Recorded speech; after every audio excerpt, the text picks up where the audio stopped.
तो आज की इस वीडियो के अंदर हम हल्क की अब तक की सबसे पॉपुलर स्टोरी लाइन को एक्सप्लेन करने वाले हैं, जिसका नाम है वर्ल्ड वॉर हल्क। ये सीरीज साल 2009 में टोटल 5 इश्यूज में रिलीज हुई थी, लेकिन हम इसे 2 वीडियो के अंदर कवर करेंगे, जो कि होंगे पार्ट 1 और पार्ट 2। और ये वीडियो इस सीरीज का पार्ट 1 है। तो आइए अब बिना किसी देरी के इस कॉमिक एक्सप्लेनेशन को स्टार्ट करते हैं।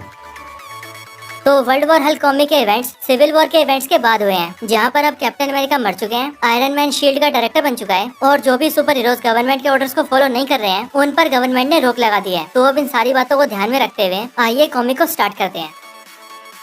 ये कहानी है हल्क की। एक मॉन्स्टर जो कि आसमान से सीधा सकार नाम के एक प्लेनेट पर जा गिरा। सकार एक ऐसा प्लेनेट था जो कि मॉन्स्टर से भरा हुआ था। उन सभी मॉन्स्टर्स ने मिलकर हल्क को मारा और उसे मारकर खाने की कोशिश की, लेकिन हल्क के लिए उन सभी मॉन्स्टर से बढ़कर भी कोई मॉन्स्टर्स थे, वो सब जिन्होंने हल्क को सकार पर भेजा, यानी कि doctor strange, mister fantastic, iron man और ब्लैक बोल्ट। इन सब ने हल्क को स्पेस में फेंक दिया और ये सोचने लगे कि हल्क मर चुका है, लेकिन हल्क जिंदा है, क्योंकि वो जख्म के हरे निशान की तरह है। वो है हल्क, और अब हल्क अपने घर वापस आ चुका है। North America aerospace defence command outpost में 2 ऑफिसर्स आपस में बात कर रहे थे कि तभी उन्हें सैटेलाइट से एक सिग्नल मिलता है कि मून पर कुछ हलचल हुई है, और फिर इन ऑफिसर्स को पता लगता है कि मून पर कुछ है, कुछ बड़ी सी चीज। और तभी हमें हल्क नजर आता है, जो कि एटिलन के सामने खड़ा होता है। असल में एटिलन इनह्यूमंस का घर है, जहाँ पर सभी इनह्यूमंस रहते हैं। यहीं पर हल्क के सामने हमें इनह्यूमंस के राजा और रानी दिखते हैं, यानी कि ब्लैक बोल्ट और मेडुसा। ब्लैक बोल्ट को आप सभी ने डॉक्टर स्ट्रेंज 2 मूवी के अंदर भी देखा होगा। उस मूवी के अंदर तो ब्लैक बोल्ट को काफी कमजोर दिखाया गया है, लेकिन मार्वल कॉमिक्स के अंदर ब्लैक बोल्ट बहुत ज्यादा पावरफुल है।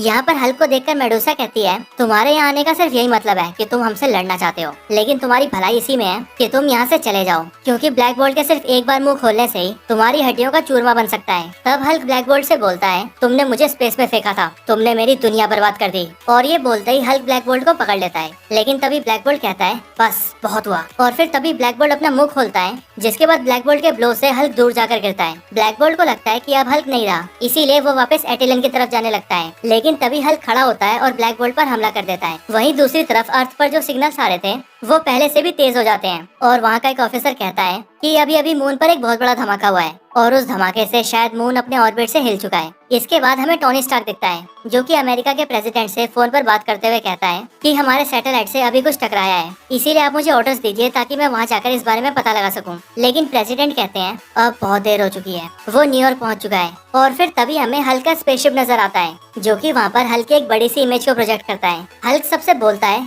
कमजोर इंसानों, मैं यहाँ सब कुछ बर्बाद करने आया हूँ, लेकिन मैं वो सब करूँ उससे पहले तुम सबको ये पता होना चाहिए कि इन सब का जिम्मेदार कौन है। और फिर तभी हमें शहर की हर स्क्रीन पर iron man, doctor strange, mister fantastic और ब्लैक बोल्ट की इमेज दिखती है। आगे हल्क कहता है, ये सभी तुम लोगों के लिए हीरो है, लेकिन मेरे लिए ये सब सिर्फ मॉन्स्टर है। मैं चाहता हूँ कि तुम सब एक बार इनकी बातें सुनो, जो इन्होंने मुझे स्पेस में फेंकने से पहले कही थी। इसके बाद ही हमें मिस्टर फैंटास्टिक की बातें सुनाई देती है, जिसमें मिस्टर फैंटास्टिक कहता है, ब्रूस, मैंने हमेशा तुम्हें अपना दोस्त समझा है, लेकिन मुझे माफ कर दो, क्योंकि मैं सभी लोगों की भलाई के लिए तुम्हें यहाँ से दूर भेज रहा हूँ। अब हमारे पास चैन से जीने का सिर्फ यही रास्ता बचा है। इसके बाद हल्क सबको बताता है, इन चारों ने मिलकर मुझे स्पेस में फेंक दिया, जहाँ मैं सीधा सकार नाम के एक प्लेनेट पर जा गिरा। वहाँ मुझे मारा जा सकता था, मुझे काटा जा सकता था। वहाँ के राजा ने पहले मुझे अपना गुलाम बनाया, और उसके बाद उसने मुझे ग्लैडिएटर बनाया और मुझे मरने के लिए भेज दिया, लेकिन मैं लड़ता रहा, और आखिरकार मैं अपने कुछ साथियों के साथ वहाँ से बच निकला। जिसके बाद हमने वहाँ पर अपनी खुद की एक दुनिया बनाई। मैं वहाँ का राजा बना, और मेरी एक रानी भी थी, लेकिन तभी तुम्हारे इन हीरोज ने वहाँ पर एक बॉम्ब को भेजकर ब्लास्ट करवा दिया, जिस ब्लास्ट से लाखों लोग मारे गए। इसके बाद हल्क अपनी स्पेसशिप से बाहर निकलते हुए बोलता है कि अब मैं इस पूरे शहर को तबाह कर दूंगा, और तुम सबके पास यहाँ से निकलने के लिए सिर्फ 24 घंटे हैं। इसीलिए जब मैं वापस आऊंगा तब मुझे अपने सामने आयरन मैन, डॉक्टर स्ट्रेंज और मिस्टर फैंटास्टिक चाहिए, और अगर वो सभी मेरे सामने नहीं आए तो मैं ये करूंगा। और इतना बोलते ही हल्क ब्लैक बोल्ट को सबके सामने दिखाता है, और यहीं पर हम देखते हैं कि ब्लैक बोल्ट बहुत बुरी हालत में होता है, क्योंकि हल्क ने ब्लैक बोल्ट को बहुत बुरी तरह से मारा होता है। इसके आगे हल्क बोलता है कि अगर तुम्हारे हीरोज मेरे आगे नहीं आए तो मैं तुम्हारे पूरे प्लेनेट का ही यही हाल कर दूंगा। और फिर इतना बोलते ही हल्क वहाँ से चला जाता है। इसके बाद हम आयरन मैन और मिस्टर फैंटास्टिक को देखते हैं, जो कि रॉबर्ट रेनॉल्ड्स यानी कि सेंट्री से मिलने जाते हैं। यहाँ आकर आयरन मैन सेंट्री को सारी बातें बताता है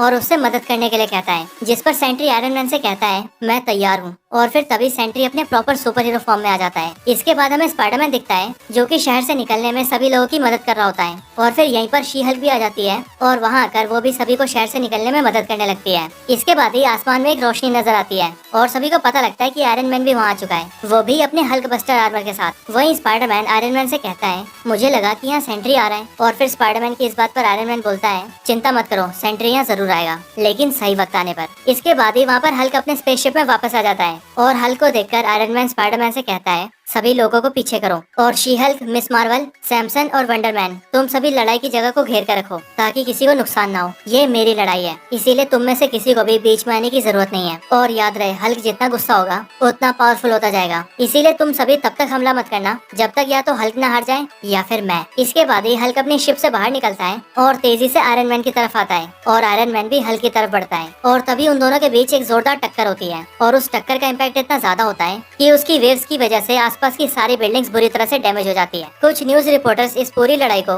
हेलीकॉप्टर्स के जरिए टेलीकास्ट कर रहे होते हैं और वहीं पर आयरन मैन उन्हें एक ट्रांसमिशन भेजता है जिसमें हल्क से लड़ते हुए आयरन मैन सबसे कहता है कि मैं हूँ टोनी स्टार्क, यानी कि आयरन मैन और शील्ड का डायरेक्टर, और मैंने ही हल्क को स्पेस में भेजा था, इसीलिए इन सब चीजों का जिम्मेदार भी मैं ही हूँ। आगे आयरन मैन कहता है इस दुनिया को बचाने के लिए मैंने सब कुछ किया है, सब कुछ कर रहा हूँ और आगे भी इस दुनिया को बचाने के लिए मैं हर मुमकिन कोशिश करूंगा। इसके बाद आयरन मैन हल्क को जमीन पर फेंक देता है और उसे एक जोरदार पंच मारता है और सभी लोगों से कहता है कि चाहे कुछ भी हो जाए मैं आप सबकी प्रोटेक्शन करूंगा। और फिर ये बोलते ही आयरन मैन हल्क को उठाकर दूर फेंक देता है, जिसके बाद वहाँ पर कुछ एयरक्राफ्ट आते हैं और हल्क पर मिसाइल से हमला कर देते हैं, जिससे बहुत बड़ा ब्लास्ट होता है। उस ब्लास्ट के होते ही हल्क अपनी वाइफ कायरा का नाम जोर से चिल्लाता है। हल्क को तभी सकार पर बिताए हुए वक्त याद आने लगते हैं कि कैसे वो वहाँ पर खुश था, उसकी वाइफ प्रेग्नेंट थी और बहुत ही जल्द उनका बच्चा इस दुनिया में आने वाला था, लेकिन उस धमाके ने सब खत्म कर दिया। उस धमाके में हल्क की वाइफ भी मारी गई और अब वो सारी बात याद आते ही हल्क बहुत गुस्से में आ जाता है और फिर जैसे ही ब्लास्ट का धुआं हटता है तभी हमें गुस्से से भरा हल्क दिखता है जो कि आयरन मैन पर अटैक कर देता है और बिना रुके आयरन मैन पर पंच मारने लगता है। इसके बाद सारे हीरोज ये जानने के लिए भागते हुए हल्क और आयरन मैन के पास आते हैं कि उन दोनों में से कौन जीता है, लेकिन वहाँ पर उन्हें सिर्फ एक ही शख्स दिखता है जो होता है हल्क।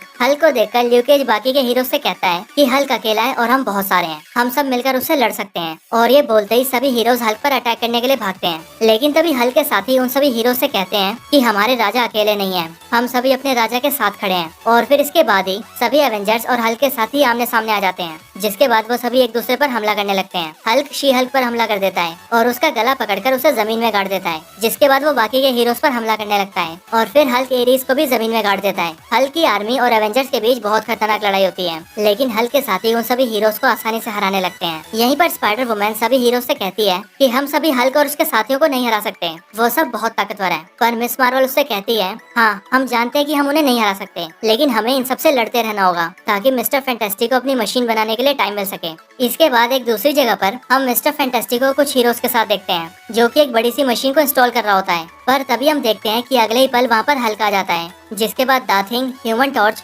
स्टॉर्म, ब्लैक पैंथर और बाकी के कुछ सुपर हीरोज मिलकर उनका सामना करने लगते हैं। स्टॉर्म और ह्यूमन टॉर्च अपनी पूरी पावर्स का यूज करके हल्क पर एक जोरदार अटैक करते हैं, जिस अटैक से हल्क नीचे गिर जाता है और एक बहुत बड़ा ब्लास्ट होता है। लेकिन जब उस ब्लास्ट का धुआं हटता है तब सबको हल्क दिखता है और उसके हाथों में होता है ह्यूमन टॉर्च। ये देखकर सभी हीरोज बुरी तरह से डर जाते हैं, लेकिन फिर भी वो सभी लड़ाई को जारी रखते हैं और फिर द थिंग हल्क का सामना करता है, लेकिन हल्क द थिंग को बहुत बुरी तरह से मारता है। और फिर जब हल्क द थिंग के ऊपर अपना आखिरी हमला करने वाला होता है तभी उसे आसमान में एक रोशनी दिखाई देती है और उसके बाद ही वहाँ सेंट्री आ जाता है, जो कि आते ही हल्क से कहता है मैं यहाँ तुम्हारी मदद करने आया हूँ हल्क। इसके बाद सेंट्री हल्क की तरफ अपना हाथ बढ़ाता है, जिसे देखकर हल्क भी सेंट्री से अपना हाथ मिलाता है, लेकिन हल्क सेंट्री के हाथ को जोर से दबाता है और फिर हमें पता चलता है कि वो असल में सेंट्री नहीं बल्कि एक मशीन है जिसे मिस्टर फैंटास्टिक ऑपरेट कर रहा था। और फिर इसके बाद हल्क उस मशीन को तोड़ देता है। इसके बाद ही हल्क मिस्टर फैंटास्टिक के ऊपर हमला करने लगता है, लेकिन तभी मिस्टर फैंटास्टिक की वाइफ सूजन स्टॉर्म एक इनविजिबल वॉल बनाकर हल्क को रोक देती है, लेकिन हल्क उस इनविजिबल वॉल को भी तोड़ देता है और फिर मिस्टर फैंटास्टिक पर अटैक करने लगता है। मिस्टर फैंटास्टिक खुद को बचाने के लिए अपनी बॉडी को हल्क के चारों तरफ लपेटने लगते हैं, लेकिन तब भी हल्क मिस्टर फैंटास्टिक पर हमला जारी रखता है और मिस्टर फैंटास्टिक पर अटैक करके उसे बहुत बुरी तरह से जख्मी कर देता है। इसके बाद सूजन सेंट्री को कांटेक्ट करती है और उससे कहती है कि हमने हल्क को रोकने की बहुत कोशिश की, लेकिन अब उसे रोकना हमारे बस में नहीं है, अब हमें तुम्हारी जरूरत है, हमें अब असली सेंट्री की जरूरत है। तो क्या अब सेंट्री गुस्से से भरे हल्क को रोकने आएगा, और अगर आएगा तो क्या वो हल्क को रोक भी पाएगा या फिर नहीं? इन सारे सवालों के जवाब आपको मिलेंगे इस कॉमिक एक्सप्लेनेशन के अगले पार्ट में, यानी कि पार्ट 2 के अंदर। और इस कॉमिक का पार्ट 2 आपको अगले हफ्ते इसी दिन और इसी टाइम पर मिल जाएगा, तो इसीलिए हमारे चैनल से जुड़े रहें।